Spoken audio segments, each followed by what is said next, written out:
Le marché des semi-conducteurs est en train d'exploser et ASML est l'un des leaders.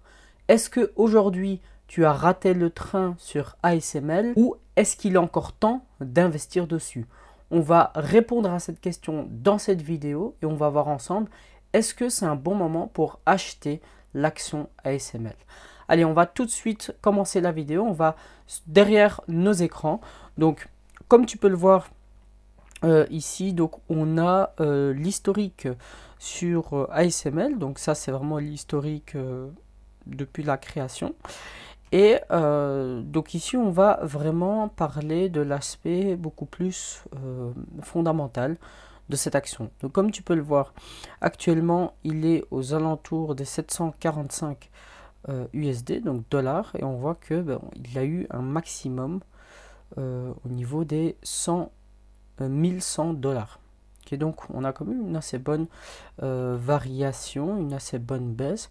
Comme on peut le voir ici, c'est vraiment une correction, hein. Ce type de correction, il en a déjà donné en fait dans le passé. Il n'y a pas vraiment voilà, au niveau structurel, il n'y a pas vraiment de raison pour qu'il ne rejoigne pas les plus hauts. Alors on va juste voir ici donc hop, la variation. Ici, donc on a plus ou moins un 48%, plus ou moins de différence de delta. Donc bon, 48%, ça reste quand même une très bonne performance. Maintenant, bien entendu, il faut voir en combien de temps est-ce qu'il peut l'atteindre. Ok, donc ça on va voir ensemble. On va vraiment regarder ici le fondamental de ASML. Alors on va voir ici donc l'EBITDA. Donc on voit que l'EBITDA est en forte croissance.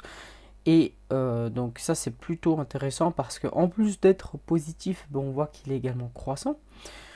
On va voir également les total revenues, donc on voit que les revenus en fait totaux augmentent également, donc ça c'est très bon signe. On voit que la marge brute est de 50%, elle est également croissante. Donc on voit que c'est très bon signe parce que elle n'est pas stagnante, hein, donc ça c'est voilà. En fait, dans ce genre de situation, l'information qu'il faut en tirer, c'est que cette entreprise plutôt, recherche vraiment des moyens d'optimiser ses marges. D'accord? Donc ça, c'est vraiment un très bon indicateur pour l'entreprise. On voit également ici la marge nette qui suit également la même tendance que la marge brute, mais qui en plus de cela est quand même assez bien élevé, hein, donc du 26%, c'est quand même assez bien élevé pour une marge nette. Donc ça c'est pas mal, honnêtement, vraiment tous les voyants sont au vert actuellement au niveau de l'analyse fondamentale. Et on va voir ici donc niveau des dividendes. Alors au niveau des dividendes, on voit que elle ne verse pas tellement de dividendes, hein. On voit, hop, voilà, donc elle en verse ici un peu, mais ce n'est pas non plus le moyen, on va dire, privilégié par l'entreprise. Donc on voit qu'ici qu'elle verse plus ou moins donc 4,88 dollars par action. Donc ça reste quand même assez intéressant. Maintenant, le prix comparé à l'action reçue, au dividende reçu, est plutôt assez élevé, je trouve. Le delta est quand même assez grand. On peut voir également ici donc les capex, sur le revenu qui est en oscillation. Mais comme on peut le voir ici, les revenus sont également croissants. Donc si ici ça stagne, ça veut dire que les capex suivent assez bien les revenus, puisque ici c'est un ratio capex revenu.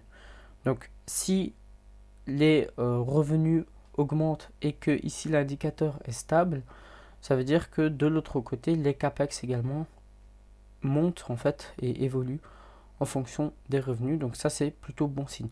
C'est-à-dire ici que ASML investit également ses bénéfices, et ça c'est plutôt intéressant à voir, et surtout dans des industries comme ça croissantes.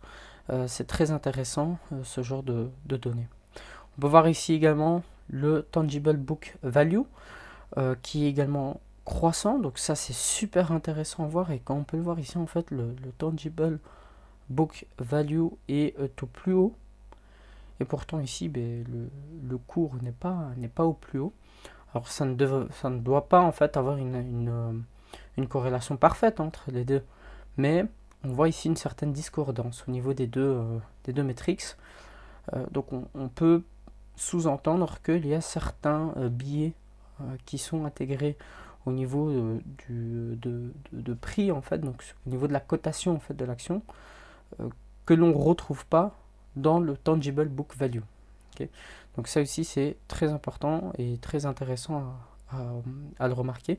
On voit également ici donc Price Earning Ratio, donc on peut voir ici à 20 ans, on voit que la médiane était de 25, ici elle est de 28. Bon, elle est plus ou moins à la médiane des 20 ans. Sur les 10 ans, elle est donc à 29. Voilà, ici plus ou moins à 28. Donc on voit que c'est plus ou moins stable. On voit ici également que sur 5 ans, bon, la médiane était aux alentours des 32. Ici, 28. Donc voilà, sur 5 ans, on peut voir que le Price Earning Ratio est quand même assez bas comparé à la médiane sur 5 ans. Donc sur 5 ans, on peut se dire que ici l'action est plus ou moins sous-évaluée comparé aux résultats et au PER des années précédentes, de ce qu'elle a donné durant son historique. Donc c'est plutôt intéressant hein, ce genre de métriques. Et on peut voir ici donc le free cash flow qui augmente également. Donc ça c'est très important. Donc free cash flow, ça veut dire que ils ont beaucoup quand même de réserves en fait de cash. Et cette réserve en fait elle peut être réinvestie, et de toute manière ça permet également d'améliorer la puissance et la stabilité de l'entreprise. Donc ça également c'est très intéressant à comprendre. Donc ASML, c'est vraiment une entreprise qui se développe au niveau donc, des semi-conducteurs. On peut voir également donc, un de ses concurrents comme Nvidia. Voilà, hop, on va le mettre ici. Et bon, par contre, on va juste enlever l'intégralité.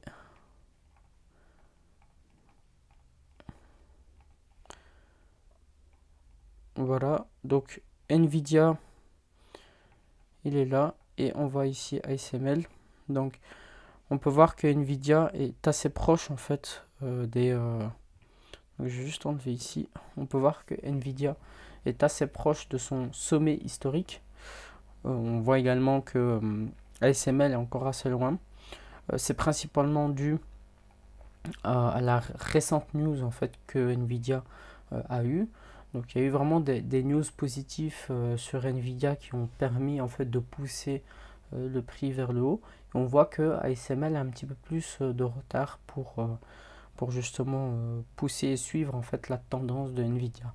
Mais c'est généralement des secteurs qui fonctionnent et qui augmentent tous ensemble. Hein. Donc généralement quand Nvidia monte, c'est un petit peu le premier, c'est le précurseur, et par la suite toutes les autres entreprises dans cette industrie augmentent et montent et suivent en fait Nvidia.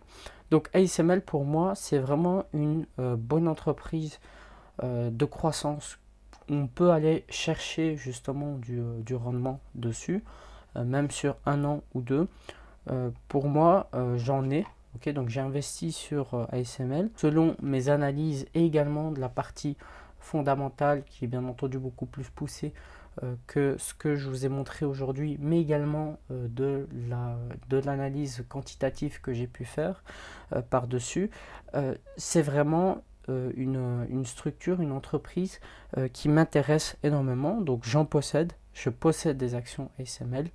Et je compte également renforcer ma position. Je pense vraiment que les 48% de hausse peuvent être assez significatifs et peuvent justement vraiment se produire. En tout cas, on n'est pas dans une utopie au niveau de cette montée. Donc pour moi, ça reste quand même une très bonne entreprise qui est bien géré, qui est dans un secteur qui n'est pas prêt de disparaître et qui est vraiment en pleine croissance. J'espère que cette vidéo t'a plu. N'hésite pas d'aimer et de mettre un commentaire et nous on se retrouve à la prochaine vidéo. N'oublie pas également de t'abonner et d'activer la cloche, c'est super important. Allez, c'était Nadir, salut!